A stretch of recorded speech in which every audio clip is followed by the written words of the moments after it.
Tonight is a night of celebration, recognising the people who have made unique and special contribution to the work of the Bureau in the region. And on that account, it's a great pleasure for us to recognise a man who has given untold service to the region and to the industry. James was a person taken from us far too early in life, but on the other hand, he has left a huge record of his work. Our work with him went way beyond the call of duty, and we're so delighted that we have the opportunity to give this award to a man who gave his all and who made so many friends along the way. And this is his night for us. We want to say thank you, James. This is a special award, the first time ever to give it, and hopefully it's a small contribution to recognise what you have done for all of us in the region. I count myself and the Bureau so fortunate to have had such a great friend in James, to have had him as a member and somebody to work with over all of the years that we were out there in the marketplace selling Limerick and Ireland as a tourism destination. So what do you say about James Griffin? He's been my best friend since I suppose I was about 16 years of age. Came to Adair, a small town, larger than life. Big picture thinking, wicked sense of humour, fabulous person, and I immediately knew he was fabulous and we were going to be best friends. James and I travelled the world together. He convinced me to come work for Club Med. So as an art college student, I worked in the French Alps, I worked in the south of France, I worked in, Sicily and Italy, and we had the best summer, winters, Easters together. Head office in Club Med France in Paris were getting calls as to where James worked, and I know for a fact that families used to book their holidays based on the villages and locations that James was working in. Such was a testimony to the fabulous person James was. I met James back in 2013. He had just joined the Castletroy Park. I had joined the Savoy Hotel. We met at a Shannon Region Conference and Sports Bureau event and we became firm friends. The opportunity came up in 2019. Tourism Ireland were engaging in a trade mission to China.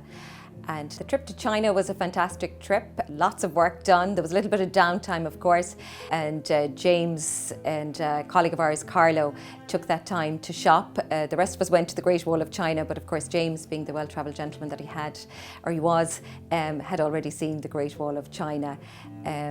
So shopping was a big part of the downtime. I remember one of the evenings, another colleague of ours, Maria, myself and James, we were in Hong Kong, and we were down at the markets buying some bags for his mum, Carl, and her friend, and we were on the phone at 10 o'clock at night trying to describe bags and what we'd buy, so it was a great trip. James Griffin epitomised the good neighbour and true friend to all of us at UL. As he did in a natural and wholesome way across the tourism and hospitality sector, he connected with hundreds of my colleagues here at the university. Whether it was crafting a plan to develop and warm up a mutually beneficial conference with our events team, he was looking after and nurturing his solid and very important relationship with UL Sport. James did so with absolute authenticity, humour and a gigantic heart. I feel very privileged to have known James, not just as a UL neighbour, but as a personal friend too. And while his time with us was all too brief, I think it's fair to say that all of us in the Irish tourism and hospitality sector and family will learn from James in terms of his legacy, that success is achieved through meaningful, authentic relationships, an absolute drive to win, and a love and zest for life.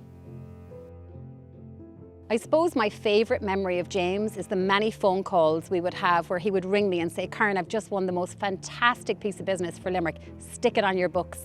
And I would say, "James, I can't just stick a piece of business that you've won on my books. I have to trace a piece of business from lead through to actually progressing it and winning it myself." And he'd be like, "No, Karen, it's a Team Ireland approach, Team Limerick all the way, we're all in this together."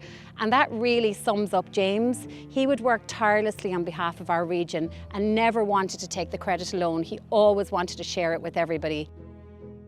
One of the last memories I have of James was one morning we were working and I met James walking up the colonnade outside the ballroom. with a big smirk on his face, and I was like, what are you doing? And he was saying, oh, I'm going down to the kitchen to get some orange juice. And I was like, why are you going getting orange juice? And James was like, well, I heard if you put orange juice into an antigen test, you can get a positive result. So I just need to prove that. Also, in Christmas 2021, which was the year before James passed away, Castletroy was closed down and we had a lot of staff who were out with COVID. So we were really working on skeleton staff. I was down to work on Christmas Day, and of course when James heard that, and having 2 small children, he was having none of it. He offered to come in and worked so that I could take Christmas off. Which was just really a manner of the man that he was. I think this award, he would absolutely be blown away to be, recognised by the tribe and his colleagues and his chosen tribe around him. I think our lives are all definitely very, very richer having known James. We miss him terribly. So that was James.